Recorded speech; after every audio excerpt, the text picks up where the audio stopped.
Endométriose, une étude trouve une explication possible à l'infertilité. Une équipe de recherche a découvert une potentielle explication à l'infertilité des femmes atteintes d'endométriose, des changements moléculaires intervenant dans la muqueuse utérine, et empêchant l'anidation de l'embryon. Maladie gynécologique chronique, l'endométriose entraîne une infertilité dans 30 à 40% des cas, et ce par plusieurs mécanismes, inflammatoires, obstructifs, ovulatoires notamment. Chez les femmes atteintes, la difficulté à tomber enceinte spontanément entraîne souvent un recours à la procréation médicalement assistée dans l'espoir d'augmenter les chances de grossesse. Une équipe de chercheurs américains et sud-coréens rapporte avoir découvert un mécanisme jusqu'alors méconnu permettant d'expliquer, en partie, l'infertilité résultant d'une endométriose. Dans un article publié dans la revue Science Translational Medicine, les chercheurs expliquent avoir découvert un lien entre les faibles taux de HDAC3, une protéine appelée histone désacétylase, et l'infertilité de femmes atteintes d'endométriose. Rappelons que l'endométriose se définit comme la présence de cellules semblables à celles de la muqueuse utérine, ou endomètre, tapissant l'utérus, en dehors de la cavité utérine, sur les trompes, les ovaires, le vagin, la vessie, le rectum ou encore le diaphragme.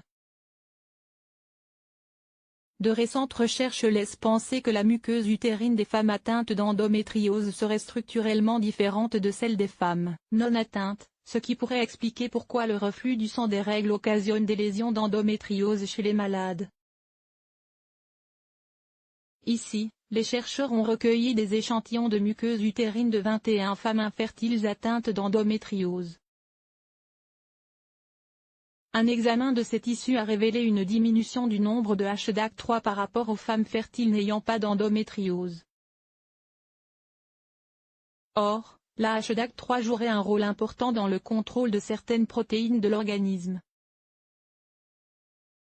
En modifiant génétiquement des souris sans endométriose pour les rendre HDAC3 négatives, autrement dit démunies d'HDAC3, les scientifiques ont constaté que les souris ainsi modifiées étaient devenues stériles. De faibles taux de HDAC3 entraîneraient des problèmes d'implantation de l'embryon dans l'utérus, empêchant la survenue d'une grossesse. Bien que les causes d'un faible taux de HDAC3 soient encore inconnues, cette recherche pourrait aider à la mise au point de traitements contre l'infertilité liée à une endométriose. Les auteurs suggèrent en outre que le dosage du taux de HDAC3 des femmes atteintes d'endométriose et infertiles pourrait aider à élaborer une prise en charge thérapeutique plus adéquate au cas par cas. Source: Medical Express.